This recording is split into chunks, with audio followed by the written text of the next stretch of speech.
Story 1. I have a deep-rooted fear of abandonment, high anxiety, and trust issues, even with the most predictable and stable partners I have had. I am always worried that something is happening behind my back. Because of this, I struggle to fully commit to my partners. I often find myself keeping my options open in case they leave me.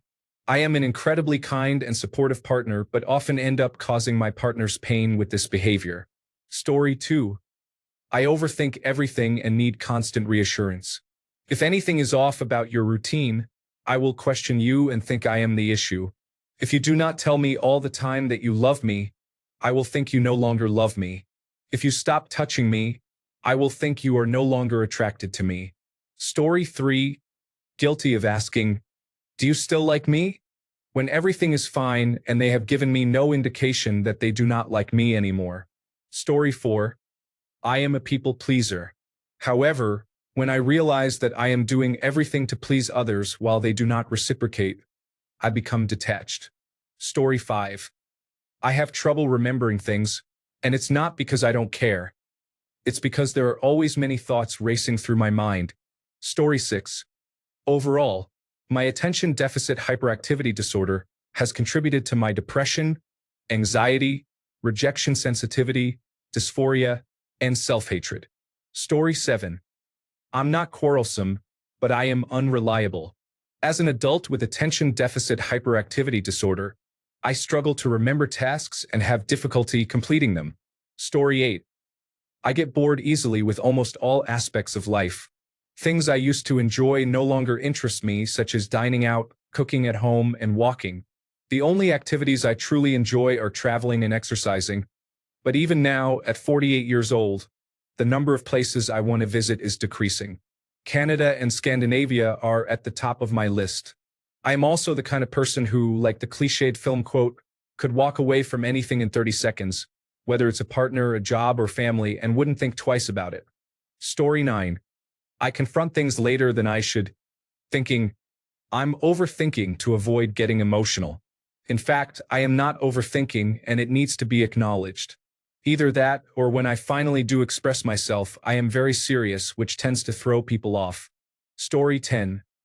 I overthink small differences and am observant enough to notice them all. I feel anxious, and my past makes me check on my partner whenever I'm worried they are not okay. I can be clingy, but I've been told that it is acceptable. I am not always as affectionate as I want to be because I worry it might be unwelcome. I experience depression and have harmed myself before, which is difficult to acknowledge. Story 11. They will have to repeat themselves to me frequently, and that is my main concern about being with other people. I am hearing impaired. Story 12. My ex-husband had a 3-year-long affair, including before, during, and after my last pregnancy. I have done a lot of therapy and self-care, but I still have some scars from that experience. Story 13. Choosing someone to go on a date with in online dating can be challenging. There are many people to talk to, making it difficult to select one and finalize a date. Story 14. My working day starts around 7:30 a.m. and finishes around 11 p.m. or later, 7 days a week for several consecutive weeks. There is not much social time left when I am working. Story 15. At least 30 years of pent-up trauma related to behavioral problems and a lack of desire to be social anymore. Story 16. I enjoy deep discussions. The people I date often prefer to focus on having fun and enjoying activities, which I appreciate as well. However, I believe we need to engage in more meaningful conversations to explore our compatibility. Unfortunately, most of the time it doesn't go well because it disrupts the mood. Story 17. I have significant separation anxiety, which makes me very clingy and almost dependent on others. It makes me anxious to be without my partner for nearly any amount of time. When I was younger, I was very attached to my mother, but now that attachment is directed toward either my closest friend or the person I'm dating. I've experienced different types of anxiety since I was little, so that may be a factor, but I don't fully understand why I feel this way. Currently, I am single. Story 18. Polytoxicity, which involves multiple drug addictions including alcohol, benzodiazepines, and opioids, along with a criminal past and bipolar disorder, does not mean that things cannot work out. I am currently dating a lovely lady. Story 19. Too tall. Too independent. You cannot change her. Know-it-all. Strong. Resilient. Resourceful. Too skinny. Too athletic. Story 20. I built a business from scratch. Took hard work and dedication. I've lost friendships and a parent while building it. The successful, and it's my pride and joy. Anyone would always come second to it to some extent. Sometimes I don't come home at night. Sometimes I walk in the door only to turn around and walk back out. It's a tough life, but I also no longer have a budget. Story 21. At what point in the relationship do I say, hey, I'm bipolar and I'm getting help, but sometimes for no reason or indication that anything is wrong? I'll have 4 or 5 days off work, curl up in bed, and not say a word to anyone, getting up only to avoid soiling the bed? You did nothing wrong, and trying to help may make things worse. Story 22. I am very forgetful and absent-minded. You will spend half of our relationship looking for my unintentional yet cleverly hidden possessions.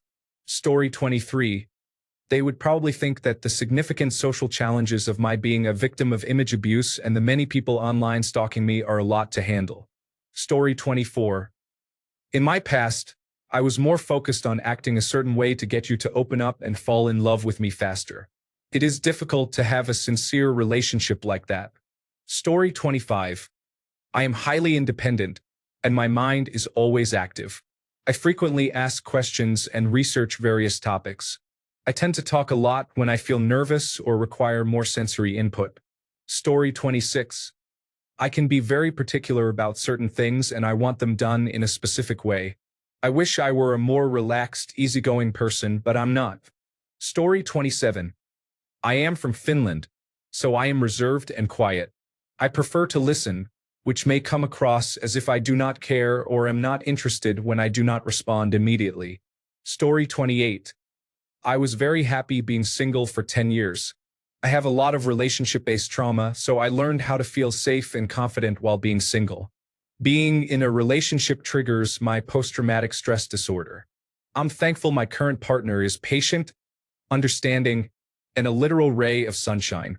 Therapy has been a godsend, but we've had some intense and difficult moments, mostly exacerbated by how unregulated I can get. We're celebrating our first anniversary by taking a trip on Valentine's Day. I am very excited and a little nervous. Story 29. I won't have intimate relations until marriage. This has resulted in former partners becoming frustrated and unable to focus on my personality or dating after a few months.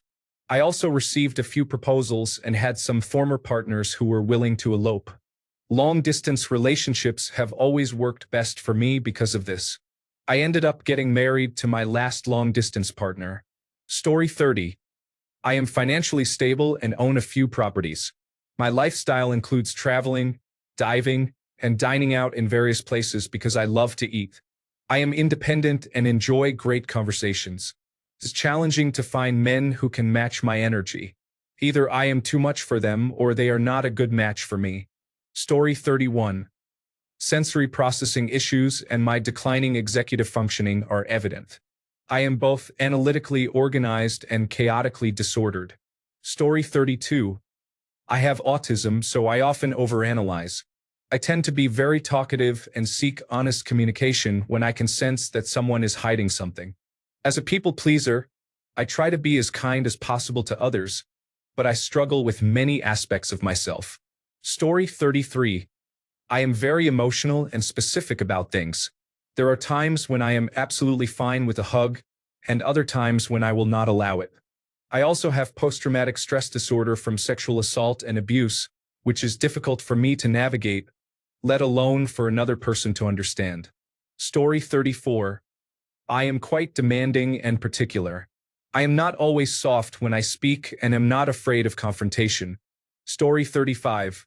My love language, my way of showing love, may seem unusual and childish. I argue and can be stubborn. It's not that I want to fight. Rather, it is how I connect and demonstrate that I care. Story 36. I'm pretty boring. I'm not taking you on any spontaneous adventures. I just want to relax over dinner and drinks. I'm also quite inexperienced, so there may be some expectations that I don't meet. Story 37. I have very little patience when it comes to getting ready and leaving. I was raised in a house with 9 other kids, so we had to get ready quickly to make it out the door on time. If it was an occasion where you needed to look nice, you had to start getting ready an hour beforehand. If it's time to go and you aren't ready, you'll end up looking unpresentable. I guess it became a part of my character to be on time. It really bothers me to be late for anything or to have someone else make me late. My bosses appreciate that quality in me. Story 38. I am sarcastic, cynical, and snarky. I just learned that there is a discussion among psychoanalysts suggesting that sarcasm is a form of mental abuse disguised as humor. So I would say, good for you for leaving. Story 39. I am an ambitious and successful person who enjoys learning and developing various skills. I have concerns that my partner may not match my scientific knowledge. I want him to be as passionate about this as I am. I can be stubborn and sensitive at times, and I wonder how my husband will handle our differences in the future. Story 40. First date, and I open with a deep conversation. I recently became aware of some feedback from a not-so-great date last weekend. However, I accept the feedback. Story 41.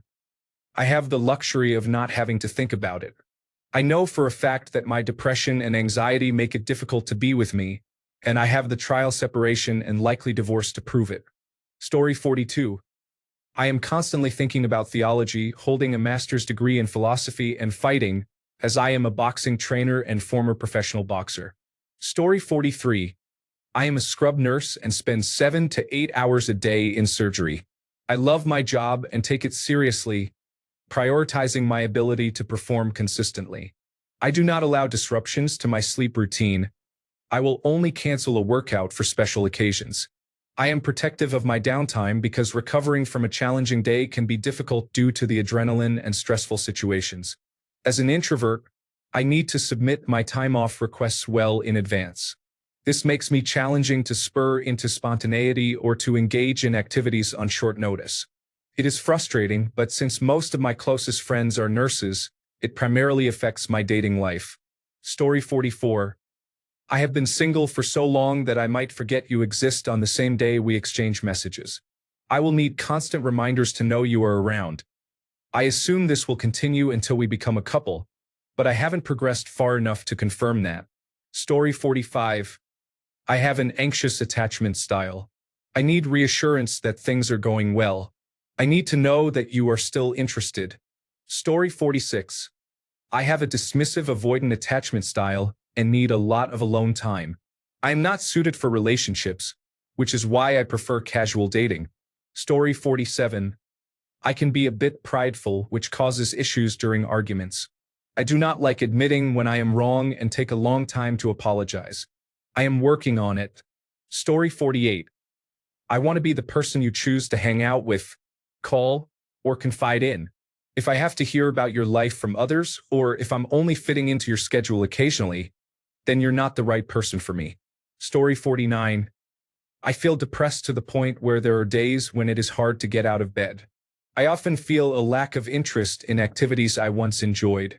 I struggle with insecurity, especially due to my speech impairment, and I have generally become a miserable, cynical, and distrustful person because of my experiences in life. Story 50. My 16 personalities, my inability to forget, my indecisiveness, my self-deprecation, and my intense need to ensure you are okay. I will make you laugh until you cry, probably. Story 51. Saying things that I do not actually believe just because it seems like the proper line to make the fictional sitcom audience laugh. Story 52. I have days when I physically cannot talk to people. If you cannot accept that I will be unreachable from time to time, then it will not work. Story 53. Having lived with mental health challenges and a low sex drive due to medication for a long time, I have become accustomed to it at this point. Story 54. I have never dated anyone, but if I did, they might find my ego and sense of humor to be unappealing. That is why I am not in a relationship. Story 55. Apparently, I have been too independent in job searches. My ex complained that I didn't ask him for help enough with my resume or cover letter. Story 56. I'm difficult to understand, and I admit that I can be rude. I'm also struggling financially and not taking care of my hygiene well. Feels like I'm losing everything. Story 57.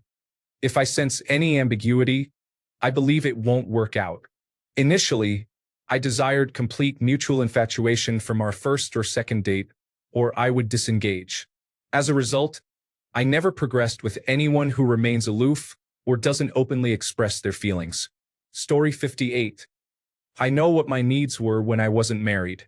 I need more alone time than most, it seems. I had former partners who thought I was ignoring them or didn't want to see them, which wasn't true. I have now found someone who also loves her alone time. It's a great balance for us, and I've never been happier in a relationship in my life. Story 59. Occasionally, I have complex post-traumatic stress disorder and auditory processing disorder related issues such as emotional dysregulation, dissociation, executive dysfunction, hypervigilance, and rejection sensitivity. I tend to cry at everything. The most common issues I face are executive dysfunction and hypervigilance. My loved ones understand, which helps. I engage in many passion projects and physical touch to keep me present and regulated. My partner is incredibly supportive. I have a 30-minute cuddle every morning and night with my partner, which calms my racing heart and tense body. Global issues have been making me very anxious, and I've been carrying some troubling knowledge that creates a strong need for comfort. Story 60. I've been single for so long that I could never go back to explaining myself to anyone. I use swear words as punctuation. I use humor to cope with everything in every situation. Despite being anxious in public, I usually mask that by becoming the center of attention. I'm a big, loud, bearded, outgoing person who spent years in customer service, so I can carry on a social conversation with the best of them, which must be exhausting for others. My hobby is learning, and no one wants to talk about the fact that they found a new biggest T. Wreck specimen 1 minute, roam the next, and then stay up until 3 a.m. to watch livestream rocket launches. Most importantly, I'm happy in solitude. My divorce was brutal and I handled it terribly. I am unwilling to give another person the ability to send me on a decade-long spiral. I have enough problems on my own and don't need any more. There's nothing I miss. I don't even know how I could have slept in bed with someone for years. I get annoyed when it's a night or two. Oh, I'm also a dreamer. I can't stay with one job or idea. I've started and stopped so many careers and businesses, but have never been able to avoid getting bored within a year or two. There are so many interesting jobs and ways to make money, and I'm pretty happy without a lot. Story 61. I still live with my mom, an hour away from the nearest city. I am also quite boring, so the first date will probably end quickly. Story 62. I dislike being awakened. If you date me, you need to be aware that I can be difficult for about 2 hours after waking. It's best to give me space during that time. Story 63. I have no relationship experience outside of my wife, so I feel somewhat clueless about dating. I am 55 years old and a single dad with 3 kids. Story 64. I need a lot of space and have a few unconventional ways of living. For example, I would never take a man's last name if we married, and I would want my partner to consider having separate bedrooms or houses next to each other. This often requires that the men I date are very secure. I am also perfectly fine being on my own, which can be challenging for men to handle. Ultimately, it comes down to a man feeling secure within himself before we can date. Story 65. I sometimes distance myself and like to be alone for a while. When I'm tired of talking, I may respond with a single word or not talk at all. Story 66. I feel suffocated when people want to spend time with me and show me sweet gestures. Story 67. Mental instability. My consistent need for validation from my partner, insecurities, and trust issues leave me feeling paranoid for no reason. I am just a giant ball of anxiety. I really shouldn't be with someone unless I find a therapist and mature a little. Story 68. Even though I've been told many times that it isn't true, I always feel like sharing my problems makes me a burden, so I don't. As a result, I simply say, "My day was good. How was yours?" Story 69. Due to my limited social skills, I sometimes make partners feel bad by accidentally insulting them or responding poorly to a joke. Once they understand me better, that behavior diminishes. Story 70. I was a single father for 26 years, and it was nice not to have to worry about what another person wanted to eat or what show they wanted to watch. Story 71. Past trauma I am working through. My first genuine love ended after 3 years when the person told me, "I have never loved you." This has made it hard for me to believe anyone when they express their feelings. Aside from that, I enjoy my alone time, although I experience depression at times. Story 72. I do not trust anyone, not even my closest friends. I assume everyone dislikes me or is seeking an escape when interacting with me. I am very hard on myself and tend to overthink. I need alone time to get back on track. It is difficult for me to open up to people, as any time I have let someone in, it has been used against me later to hurt me. Story 73. Exactly that. I don't want to date.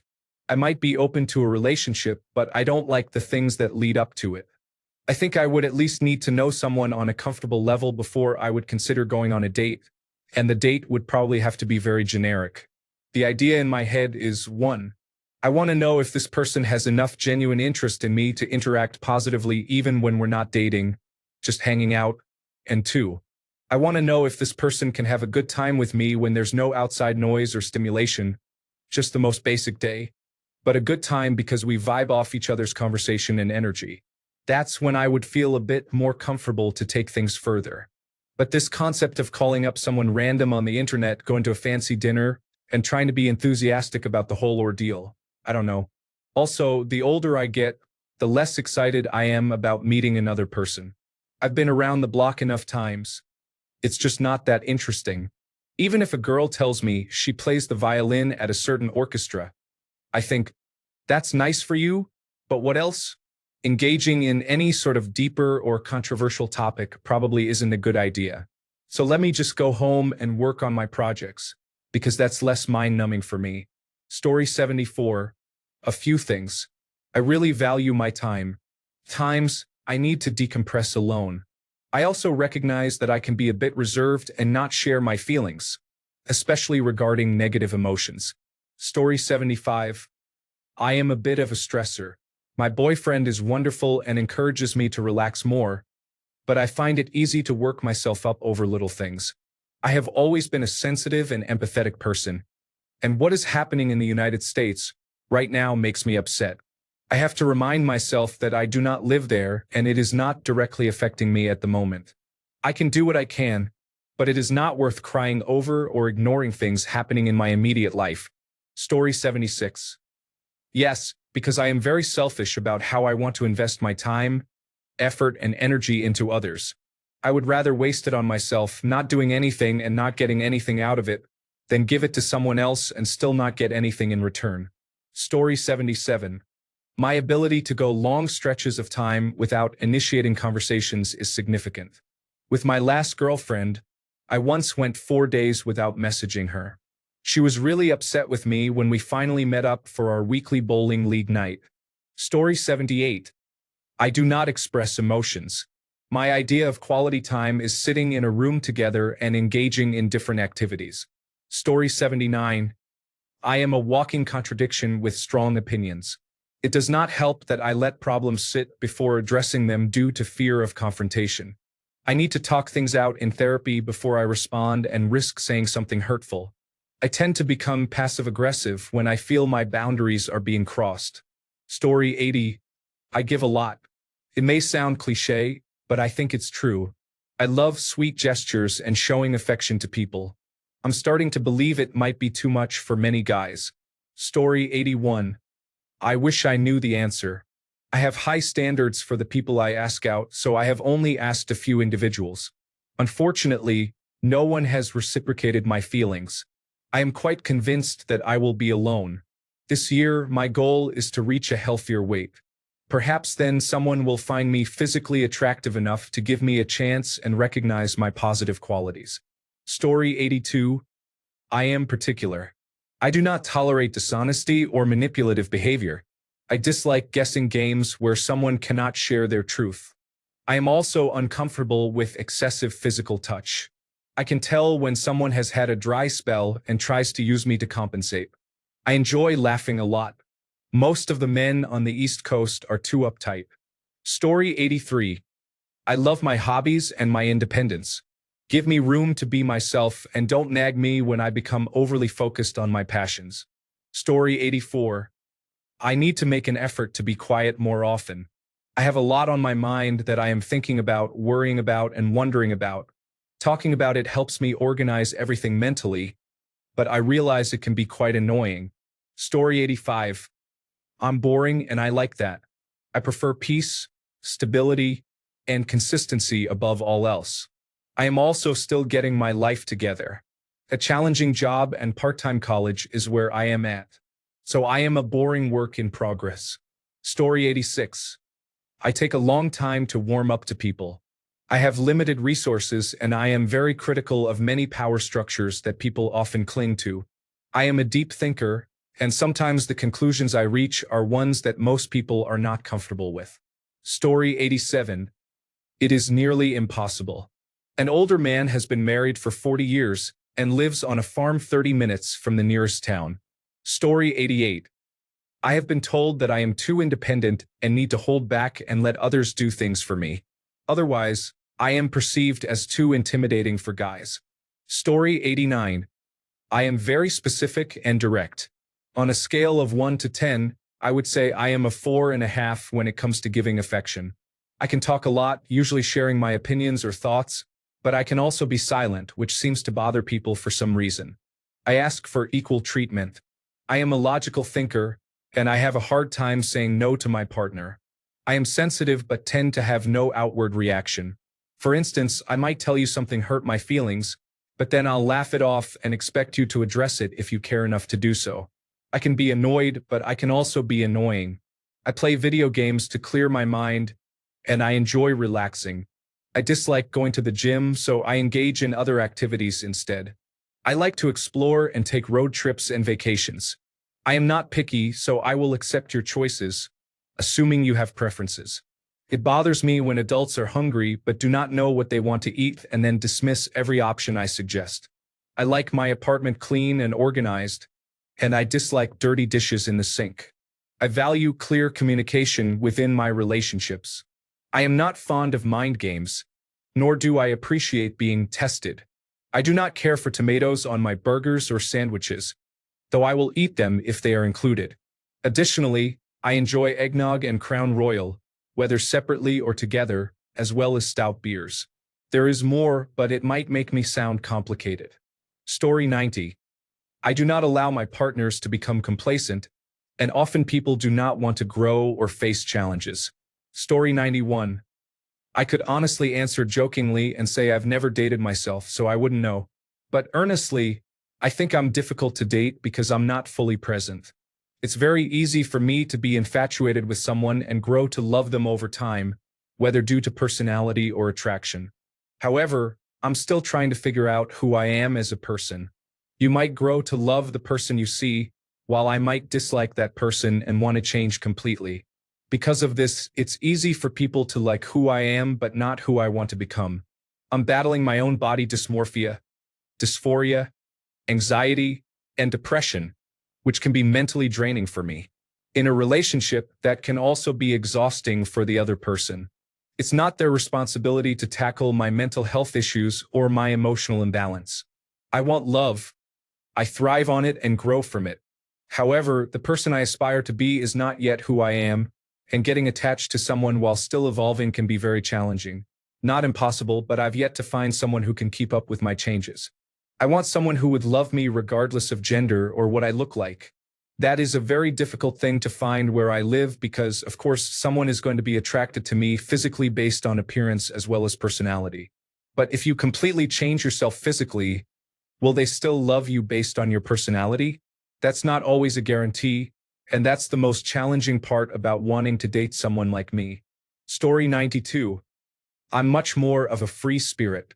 Maybe I'm supposed to be single? Most partners have almost always tried to control me. I'm only submissive in specific sexual scenarios. Story 93. I see people for who they are. I will show you your potential and help you reach it.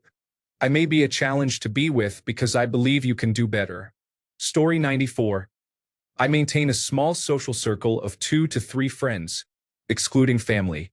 I tend to unintentionally make it difficult for others to connect with me and distance myself when they get too close. Story 95. Reading everyone else's comments makes me feel awful for being closed off and so alone. I think many of us, including myself, really need a hug. Story 96. I have never dated anyone, but I struggle to feel normal around people I have never met. They are new and I want to make a good impression. I have attention deficit hyperactivity disorder, and I know I can come across as weird. Multiple people have told me I am annoying. Story 97. I will bottle things up and shoulder the burden.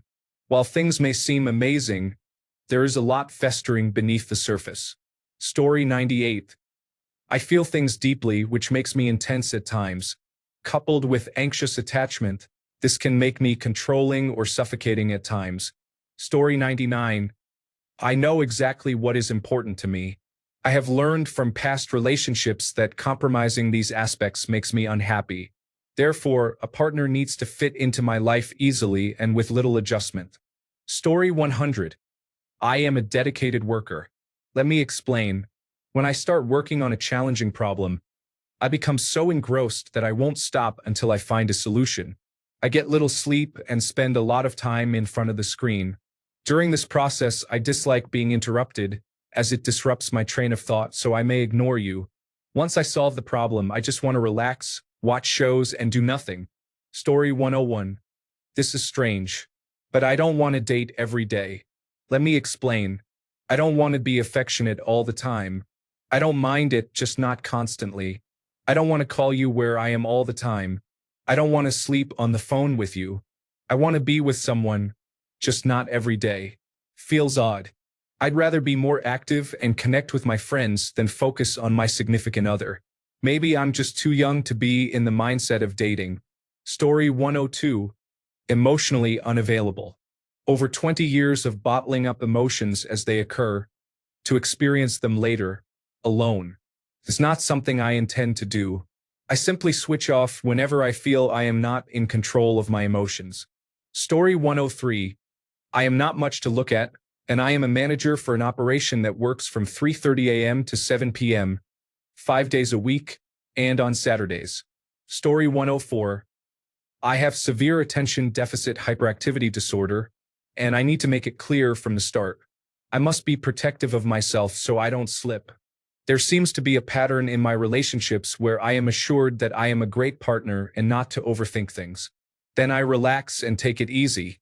But then, after some time, I find myself being broken up with, sometimes for issues about myself that I had been forthcoming about. Qualities they once liked become draining, like my affection becoming smothering. I lose mindfulness of the small things and forget the bigger picture. I focus on big goals but miss the small actions, or I focus on small actions and miss the big goals. I feel like I am juggling 5 balls with 2 fingers.